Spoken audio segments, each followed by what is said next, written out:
Guilty of disorderly behavior ang nabuwang suspension ang ipinataw at inirekomenda ng House Ethics Committee laban kay Representative Francisco Kiko Barzaga ng Cavite. Isang linggo matapos nating itampok si Cavite 4th District Representative Francisco Kiko Barzaga, kilalang kritiko ng Administrasyong Marcos Jr. Formal nang tinapos ng House Ethics Committee ang pagdinig sa mga reklamo na inihain laban sa kongresista. Ayon sa komite, napatunayang guilty si Congressman Barzaga sa iba't ibang paglabag, kabilang na ang disorderly behavior na hindi angkop para sa isang mambabatas ng Kamara.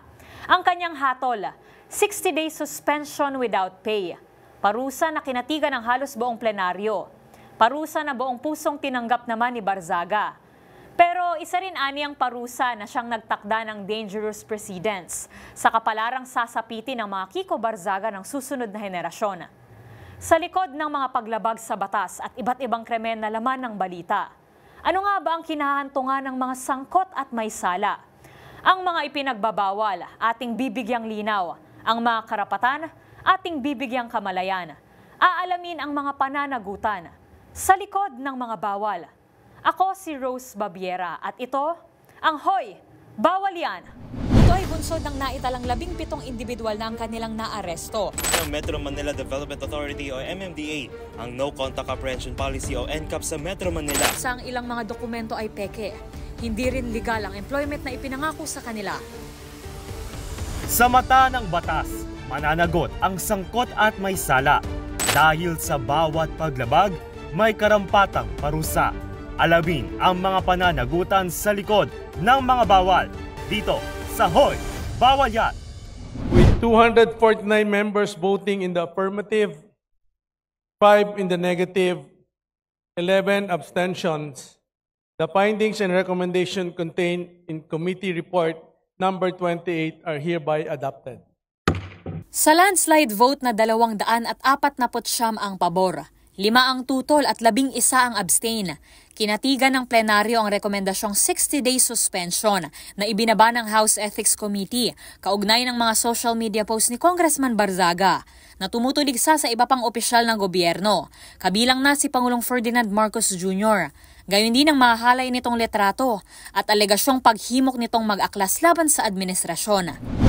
Of course, the freedom of expression, constitutionally protected right yan. Lahat tayo may karapatan sabihin kung ano ang ating mga hinaing at mahalaga yan sa bawat demokrasya.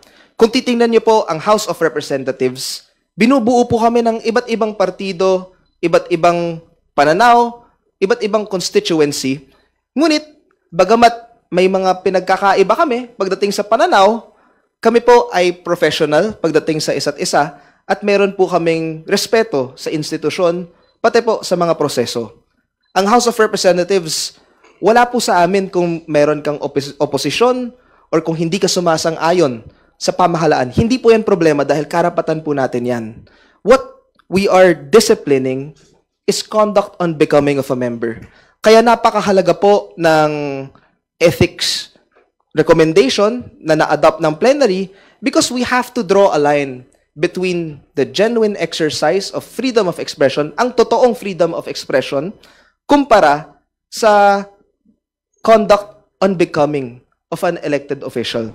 Nakaangkla ang parusa sa 3 dahilan. Una, paglabag sa Republic Act No. 6713 o ang Code of Conduct and Ethical Standards for Public Officials and Employees. Pangalawa, paglabag sa mga alituntunin ng Kamara. At pangatlo, pag-uugali na hindi akma bilang isang mambabatas. Paliwanag ni House Ethics Chair at 4-piece Party List Representative JC Abalos, walang kinalaman ng politika sa kanilang naging pasya. So members of the House of Representatives are given a wide latitude in expressing their views on matters of public concern. They remain responsible to the House whenever they go beyond the threshold of conduct that is befitting for a congressman. Intemperate, distasteful, and incendiary language or conduct, even those uttered or committed outside the halls of Congress that tend to reflect discredit on the House and undermine its integrity are subject to the disciplinary authority of the committee and the House of Representatives. Sa katunayan, naging maluwag pa ang komite kay Barzaga na kung hindi absent ay late sa mga pagdinig laban sa kanya. Matatandaan na isa sa mga pagdinig ang hindi nito nadaluhan ng dahil sa pagpupuyat, kakalaro umano ng computer games. Ayon kay Abalos, hindi pagpapatahimik sa kritiko ang ginawa ng komite at sa halip ay isang paalala sa mga limitasyon ng malayang pamamahayag, kahit pa ito'y nakasaad mismo sa ating saligang batas. The respondent posted statements on his verified Facebook pages, Congressman Kiko Barzaga and Kiko Barzaga Official, scurrilous attacks against government institutions and officials, which constitutes conduct unbecoming of a member of Congress. The complainants alleged that these social media posts in his verified Facebook pages contain language and imagery that employ derogatory and inflammatory rhetoric against government institutions, use vulgar and inappropriate language unbefitting a public official, promote divisiveness, and undermine public confidence in government, and violate standards of decorum expected of members of Congress. Dumipensa rin ng palasyo at sinabi na walang kinalaman ng Pangulo sa mga paglabag na mismong si Barzaga ang gumawa. Unethical man, pawang katotohanan naman daw ang kanyang sinabi na ang Pangulo mismo ang pasimuno sa pagnanakaw sa kaban ng bayan. I wholeheartedly accept the decision of the committee, but I maintain my stance that President Marcos must be held accountable for his crimes. Too many people have died and too much money was plundered from the Filipino people for us to stand down now. Whatever punishment may fall upon me and others who stand against this president who has lost his constitutional mandate of serving the people is inconsequential in relation to the amounts of lives and futures that will be saved when President Marcos leaves Malacanang. Kasunod ng ipinataw na suspensyon, binigyan ng 24 na oras si Barzaga na burahin ang kanyang mga social media post kung saan makikita ang umano'y mahahalay nitong litrato kasama ang ilang babae. Kasama rin sa pinapaborahan ng komite ang mga larawan ng mambabatas kung saan tila ibinabalandra nito ang limpak-limpak na halaga ng pera. Kuha bago pa man mahalal na mambabatas si Barzaga. Isa ito sa mga ipinunto niyang probisyon kung saan ipinahiwatig nito na posible nang balikan at maging batayan ng parusa sa iba pang kongresista ang kanilang mga ginawa bago pa man maluklok sa pwesto. Salungat aniya ito sa legal principle na kung tawagin ay non-retroactivity na siyang nagbabawal sa mga batas na magparusa sa mga kilos na hindi naman ipinagbabawal noong panahon na ito ay ginawa. Salig ito sa Article 4 ng Civil Code of the Philippines na nagsasabing prospective dapat ang epekto ng batas, maliban kung ito'y nakasaad na hindi. Halimbawa nito ang kasong Candelario versus Candelario, kung saan pinagtibay ng Korte Suprema ang retroactive effect ng psychological incapacity bilang ground para ipasawalang bisa ang kasal sa ilalim ng Family Code. Nagbabala rin si Congressman Barzaga na posibleng samantalahin ng administrasyon ng hatol na ipinataw sa kanya upang patahimikin ang kanilang mga kritiko. Gayong hindi naman ito maituturing na formal na korte. Kabilang dito si nakamanggagawa Party List Representative Ellie San Fernando na bumatikos kamakailan kay Trade Secretary Cristina Roque, kaugnay ng 500 pesos na Noche Buena. At si Batangas 1st District Representative Leandro Leviste na isa sa mga nagpangalan sa umano'y top contractors na kasabwat ng DPWH sa flood control scandal. Iba-iba man ang pahayag, iisa lang ang kanilang sentimiento. Walaan nilang mali sa pagtuligsa sa korupsyon, kung saan mismong gobyerno ang sangkot at pasimuno. While I agree that us lawmakers are held to a higher degree of ethics and decorum, such should not work as to stifle free speech and debate. Lawmakers must be free to say what we want, especially on issues involving national importance. Plundering the coffers of government through ghost infrastructure projects is what's unethical. The committee resolution sets a dangerous precedent. Ganito ho ba tayo kabalat sibuyas at allergic sa mga naiibang pananaw? Para kay Congressman San Fernando, hindi dapat tinatanggalan ng karapatang magpahayag ang mga mambabatas katulad nila Congressman Barzaga. Maging ang pamantayan ng tama at mali, kinwestiyon din ng mambabatas. Kasiraan aniya lalo na sa Kamara ang pagpapataw ng parusa sa kritiko ng administrasyon, lalo na sa gitna ng kaliwat-kanang katiwalian sa gobyerno. Tumindig din para kay Barzaga ang isa pang mga baguhan sa Kamara na si Congressman Leviste na iginiit ang tila naliligaw na prioridad ng Kamara. Ang boto ko ay no, lalo na dahil inuuna natin ang kaso niya kaysa sa mga mas seryosong isyong kinakaharap ng isa sa mga kasamahan natin. Isang kapwa kong Batanggenyo na nandito ngayon na bumoto sa kaso ni Congressman Barzaga. Hindi ba nakakahiya maging miyembro ng Kongreso dahil parang naging normal na meron tayong isang kasamahan na inakusahan na nagbayad para sa mahigit 100 billion pesos ng mga kontrata sa DPWH? Para bang tinatanggap natin na normal lang magkaroon ng kasamahan na iniugnay sa pagnanakaw ng bilyong-bilyong piso na hindi iniimbestigahan na ng Committee on Ethics, Public Works o Infracom, samantalang inuunan natin ang kaso ni Congressman Barzaga? Sa kanyang talumpati, ibinalik ni Levise ang paksa sa isyu ng katiwalian na kinasasangkutan ng DPWH at ng mga tinaguriang kontraktor. Salitang tumutukoy sa mga kongresista na nagsisilbing kontraktor sa kanila ring mga proyekto. Hindi man direktang pinangalanan sa plenaryo, matatandaan na kinaladkad ni Leviste ang pangalan ni CWS Party List Representative Edwin Guardiola bilang top contractor na tumabo umano na higit 100 bilyong kontrata mula pa noong 2001, higit pa kay resigned Congressman Zaldico at sa mag-asawang Curly at Sara Diskaya. Karamihan ng kanyang mga proyekto ay una, road, hindi flood control project. Okay. Sa aking distrito, wala siyang flood control project. Pero meron siyang sa 2025, 794 million pesos budget para sa roads. At ito po ay 1/3 sa mga kumpanya na nakapangalan sa kanyang pamilya. Sa aking distrito, meron pong 280 million peso contracts sa S-Ang Construction ng kanyang pamilya. At 2/3 po sa mga kumpanya na hindi nakapangalan sa kanila. Meron pong 514 million sa aking distrito sa Redicon Trading. Pero kaya alam ko yung Redicon Trading contract ay sa kanya dahil kinausap niya ako tungkol sa proyektong ito dahil ayaw sana ng lokal na pamahalaan ng Tuy, Batangas tanggapin yung asphalt. Ang gusto daw ng mga engineers gawing concrete dahil mabaha ang bukid sa Tuy. Pero inilit ni Congressman Guardiola na ang DPWH ay nagpa-asphalt. Lumalabas pala dahil mas malaki ang overpricing sa asphalt.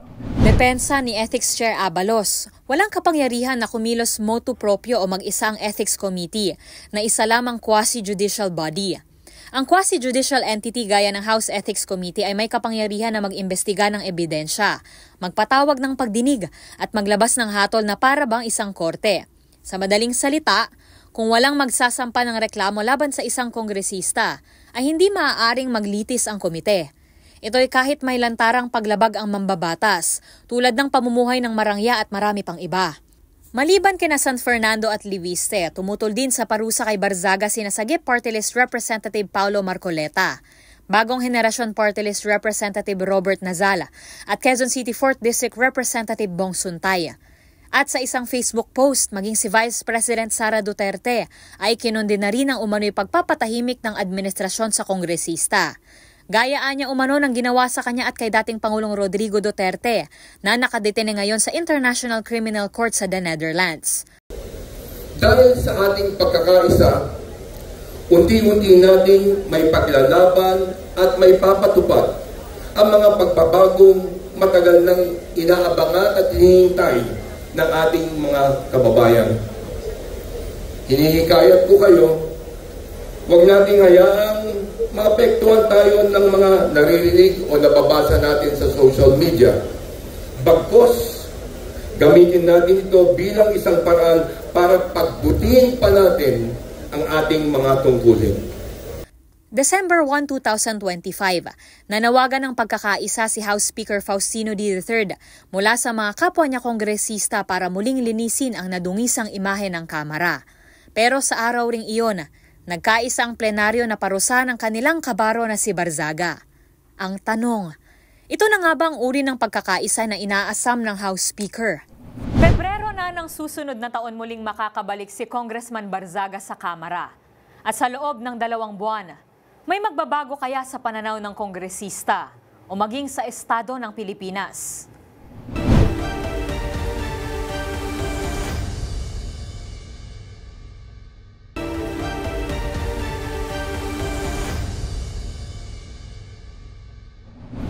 Sa tindi ng katiwalian na kinasasangkutan ng Department of Public Works and Highways o DPWH dahil sa flood control scandal, inatasan ni Pangulong Ferdinand Marcos Jr. si dating Transportation Secretary Vince Dizon na linisin ang kagawaran mula sa anumang bahid ng korupsyon. Dumating pa sa punto na hindi muna pinagsusuot ng uniforme ang mga empleyado ng DPWH upang hindi mapag-initan. Inilutang din ng panukala na tuluyan ang buwagin ng ahensya. At bilang pagtalima sa panawagan ng taong bayan para sa katotohanan at hustisya, nilagdaan ng Pangulo ang Executive Order No. 94 na siyang bumuhay sa isa sa pinakamahalagang institusyon ngayon sa bansa, ang Independent Commission for Infrastructure o ICI. Simple at malinaw ang trabahong iniatang sa ICI. Imbestigahan ang mga alegasyon ng korupsyon, katiwalian at pagkakamkam sa pondo na inilaan sa flood control at iba pang infrastructure projects. May mga natuwa man sa hakbang na ito ng administrasyon. Matapang namang ipinunto agad ni mamamayang Liberal Party List Representative Leila de Lima ang kakulangan sa kapangyarihan ng komisyon na magpataw ng contempt, magpasabpina at mag-obliga sa Anti-Money Laundering Council na imbestigahan ang mga questionableng pondo na posibleng ipinuslit palabas ng bansa. Pagamat na-appreciate natin na may ganyang EO, pero kailangan pa ho yung meron talagang batas na mag-create ng mas makapangyarihan, mas malawak na mandato na isang independent commission. Pero higit dito, pinakainabangan ng taong bayan ang live streaming ng mga pagdinig ng komisyon. Halos 3 buwan matapos itong itatag. Kaya gayon na lang ang pagkadismaya ng publiko sa tila sunod-sunod na hirit na executive session ng mga humaharap na kongresista. Kabilang na si Quezon City 1st District Representative Arjo Atayde na naging emosyonal pa sa panayam sa media. Again, it's all hearsay po, sir. Kasi until now, as I said, baka mas mabuti po bago po magturo, bigay po muna sa akin yung ebidensya laban sa akin. Because up to this point, since September 8, they haven't even given out anything against me or my father. You know, and my father is also willing to go through the investigation. Wala po kami tinatago, hindi ako magtatago, hindi ako iiwas, hindi ako lilipad ng ibang bansa. I am here to thoroughly go through the investigation to fight for my innocence po. And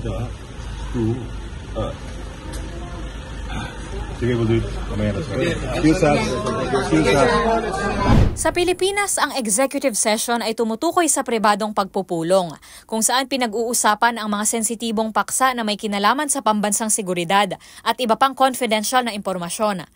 Nangangahulugan na walang live stream na magaganap kung papayag ang ICI sa hiling na executive session ng mga idinadawit na personalidad. Bago pa man pumayag ang komisyon, ilang beses ding tinutulan ng ICI ang pagla-livestream ng kanilang mga pagdinig sa pangambang magdudulot umano ito ng trial by publicity. In that sense po, meron siyang mga individual rights na dapat protektahan. So tinitingnan po namin kasi meron po mga right to self-incrimination, marami po mga issues on that po, no? In addition to that po, baka po itong mga taong tong imbitahin namin kung live streaming po may maidawit o may banggit na pangalan, no? Hindi naman po natin na maiimbita itong mga taong to kaagad para ma-defend nila yung sarili nila, no? Kasi po, yan po yung part ng due process. Pagka ikaw ay akusahan, dapat may karapatan kang tanungin yung nag-aakusa sa inyo. At the same time, to present evidence para naman po depensahan ng inyong sarili. Sa eksklusibong panayam natin kay Human Rights Commissioner Attorney Beda Epres dito sa Hoy Bawal Yan, nagpaalala ito sa karapatan ng isang akusado sa presumption of innocence. Ibig sabihin, kailangan munang dumaan sa paglilitis at paghahatol para masabing nabigyan ng due process ang nasasakdala. So kapag po ang isang tao ay under investigation pa lamang, meron po siyang karapatan to be presumed innocent. Doon po sa kinakaharap niyang kaso. Ngayon, kung siya po ay napatunayan after ng hearing na siya po ay nagkasala sa batas at siya po ay nasentensyahan na guilty, dapat po siyang mabigyan ng karampatang kaparusahan. Pero ayon kay Congressman De Lima, salungat ang live stream guidelines ng komisyon sa Article 2, Section 28 ng Saligang Batas, kung saan nakasaad ang full disclosure ng mga isyu na may kinalaman sa pampublikong interes. Maging sa EO 94 na siyang lumikha sa ICI, binigyang din anya ang konsepto ng public interest lalo't gobyerno mismo ang dawit sa katiwalian. Sa Senado, matatandaan na ilang beses ding humiling ng executive session si dismissed Banban Tarlac Mayor Alice Guo o Guo Ping sa gitna ng investigasyon sa illegal na pogo dahil umano'y sa banta ng kanyang seguridad. Patuloy nang humahaba ang listahan ng mga nadadawit sa flood control scandal ng DPWH. Tila tali pa rin ang kamay ng taong bayan para panagutin sa batas ang mga sangkot sa katiwalian. Nagdaos man ng panibagong kilos protesta, mapapansin na malaki ang ibinaba ng numero ng mga lumahok kung ikukumpara sa makasaysayang baha sa Luneta noong September 21, 2025. Paliwanag ng bayan, isa sa mga nag-organisa ng programa. Naantala ang protesta matapos silang pagbawalan ng mga pulis na magtayo ng stage at isara ang mga kalsada. Ayon kay Bayan Secretary General Mong Palatino, may verbal permit sila mula sa ahensya na tumangging mag-issue ng written permit. Maliban dito, public space naman daw kung tutuusin ng Rizal Park. Na-delay na nga, ang ilan pa sa kanila hinuli pa ng pulisya dahil umano sa pagsusuot ng maskara. Sa halip na kurakot, 3 individual na nagpakilalang freelance media personnel kabilang ng isang 18 anyos na college student ang dinala sa presinto at binigyan ng babala matapos mahuling nakasuot ng balaklava sa Kalaw sa Maynila. November 22 nang lagdaan ni Manila Mayor Isko Moreno Domogoso ang kontrobersyal na anti-balaklava ordinance sa lungsod. Sa ilalim ng Ordinance No. 9134, mahigpit na ipinagbabawal ang pagsusuot ng balaklava face mask, maliban kung pangkalusugan, hoodie na nakatakip sa muka, at headgear na magtatago ng pagkakakilanlan sa loob ng mga commercial at government buildings na sakop ng lungsod. Yun po'y iniiwasan natin upang hindi gamitin ng mga tulisan at tolongges yung ganyang senaryo.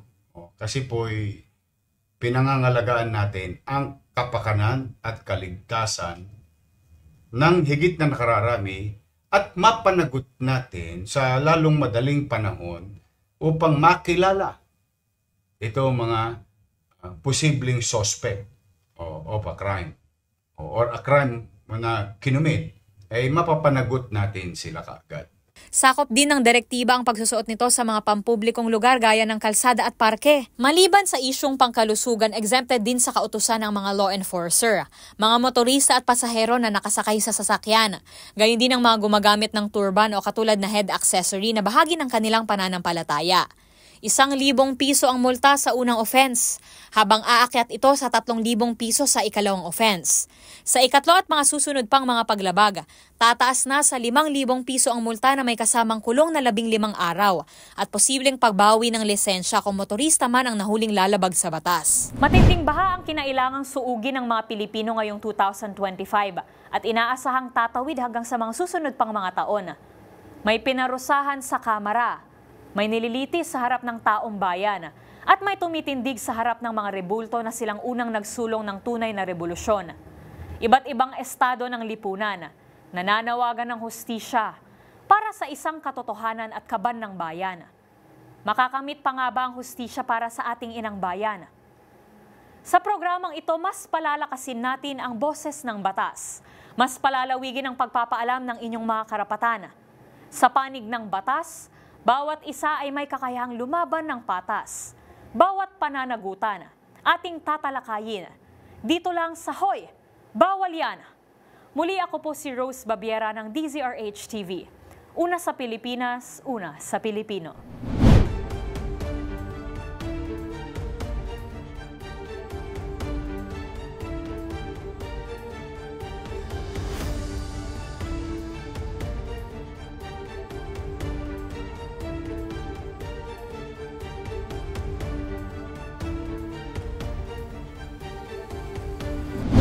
Ng naitalang 17 individual na ang kanilang naaresto. Ng Metro Manila Development Authority o MMDA ang No Contact Apprehension Policy o NCAP sa Metro Manila. Sa ilang mga dokumento ay peke. Hindi rin legal ang employment na ipinangako sa kanila. Sa mata ng batas, mananagot ang sangkot at may sala. Dahil sa bawat paglabag, may karampatang parusa. Alamin ang mga pananagutan sa likod ng mga bawal. Dito sa Hoy! Bawal Yan!